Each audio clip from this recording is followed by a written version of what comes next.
Masai real quick. Masai, hi. Ariella. Amani. Sean. Cleanna. Taina. Naomi. I'm Celinda Wilson. Pleased to meet you.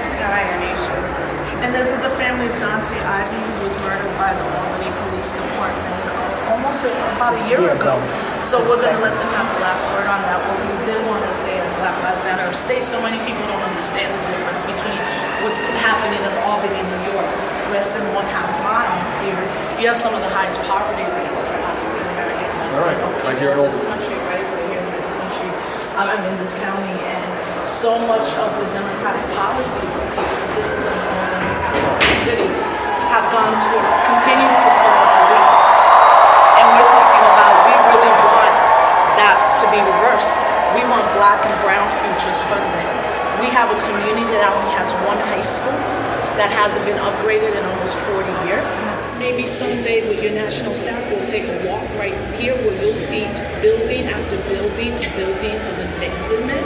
See, I did not know. I'm glad you told me that, because I was not aware that this is the case in Albany. Yeah, and Naomi, who's been one of our stalwart organizers and elders and really been helping us grow so much. Here's, so much of the things we face is, again, we have the resources, we have the people, we have so many college graduates ready to do the work. We want the city at least to give us a building, and we'll make the community center work, or give us the money for school start funding, particularly the Albany Police that has a horrid history of police violence and brutality. And we have, our upstate and rural communities have at least as high a disproportion of people of color incarcerated as rural areas do. The upstate areas even more so than the rural areas have disproportionate incarceration of people of color, disproportionate stop and frisk, disproportionate arrest sentences, ridiculously long for the crimes. Some of the things that you've said about not militarizing police don't go far enough, because it's not the tanks that are killing the kids. It's the stop and frisk policies. This Dontay Ivy, you're going to hear about him, was killed by taser.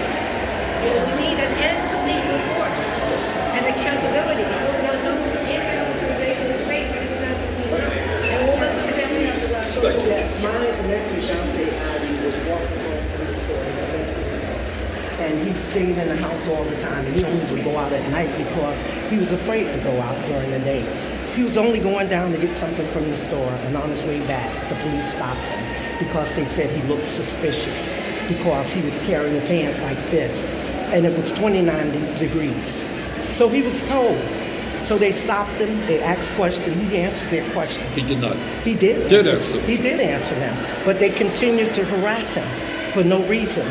And they didn't know his medical history, so they escalated something that could have been handled differently. And as a result, when they started patting him down, they had did the search, found that there was no crime that had been committed in the area, but there was no reason for them to stop him. It was an illegal stop and search.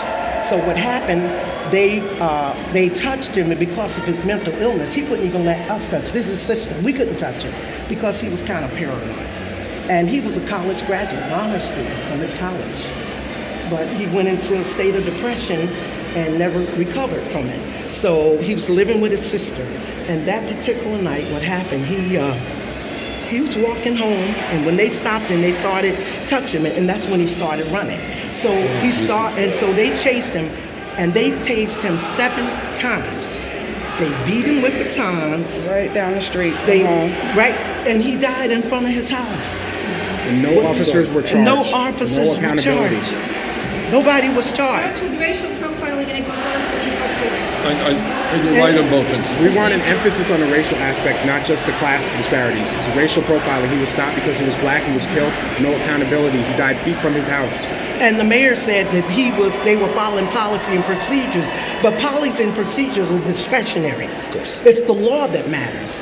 And what they did is violated his human rights and civil rights and the laws of New York State. Your campaign to uplift this case, but we are ready to do the work. If we are funded, as the community should be funded, we are all civically engaged. We're citizens, we're organizers, PhDs, professors, right? We need Albany in particular to be center on the subject. We need the funding of Black and brown futures. Thank you. for giving me a crash course on order. Yeah. I didn't know that. And it's the perfect message around class and racial justice. I worried about my brother all the time. I used to walk him to the store because I thought outside elements would hurt him. But the people that were supposed to protect him, they're the ones who hurt his life. All right. Here's what I'll talk about it today. Dontay Ivy. I got the racial profiling issue. Got it. And I got the need for police reform. And funding. What we should be doing is training police officers to deal with issues, although this doesn't seem to me to be a terribly difficult issue. No, it is. This is not like somebody with a weapon or anything. No. It's a guy walking down the street, right? Yeah, Going home. Going home. It's not exactly a major Right down the crime. street. All right.